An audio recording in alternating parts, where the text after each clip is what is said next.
Petrol diesel की बढ़ी हुई कीमतों के विरोध में जिला कांग्रेस कमेटी राजगढ़ के तत्वाधान में जिला कांग्रेस कार्यालय के सामने धरना प्रदर्शन किया गया है। इस दौरान महामहिम राष्ट्रपति के नाम ज्ञापन जिला प्रशासन को सौंपा गया है। वहीं अगर देखा जाए तो जिला स्तरीय धरना प्रदर्शन में विधायक प्रियवत सिंह, विधायक बापू सिंह तंबर और इसके अलावा नारायण सिंह आमलावे, गोवर्धन दांगी सभी लोग मौके पर उपस्थित रहे हैं। सभा को संबोधित भी किया है। वॉइस ऑफ राइट्स के लिए राजगढ़ से नाजनीन अल्ताफ की रिपोर्ट। पर एक एफआईआर दर्ज की गई है भाजपा सरकार द्वारा।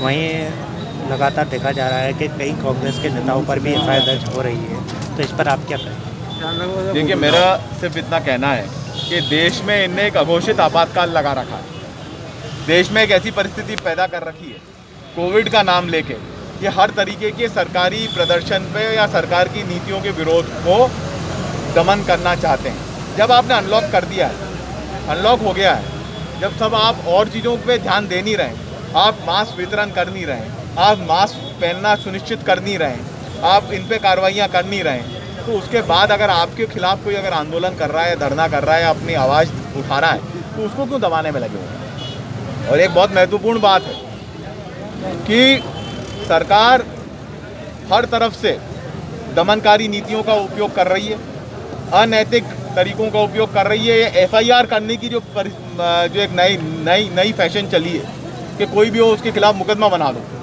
हम तो जेल जाने के लिए तैयार हैं, जेल में बैठने के लिए तैयार हैं, पर सरकार की तानाशाही बिल्कुल नहीं सहेंगे।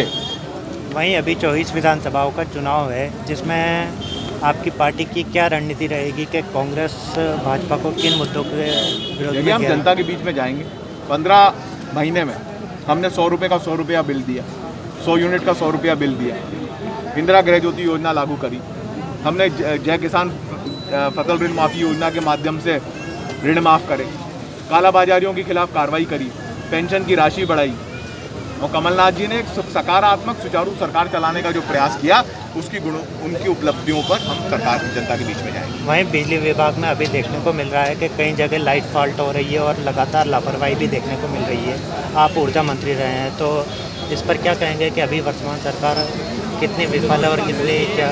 शिवराज सिंह जी जब विपक्ष में थे कहते थे कि अगर मैं मुख्यमंत्री होता तो आपके खेत की मिट्टी भी 2100 में बिकवा देता। अब वो मुख्यमंत्री बन गए, पर 2100 में उनने गेहूं भी नहीं खरीदा, और कई जगहों पर तो गेहूं खरीदने बिकने से भी रह गया कि किसान रह गया बेचने से। एक दूसरी चीज़ कहते थे, जब जब लाइट जाएगी मामा याद आएगा।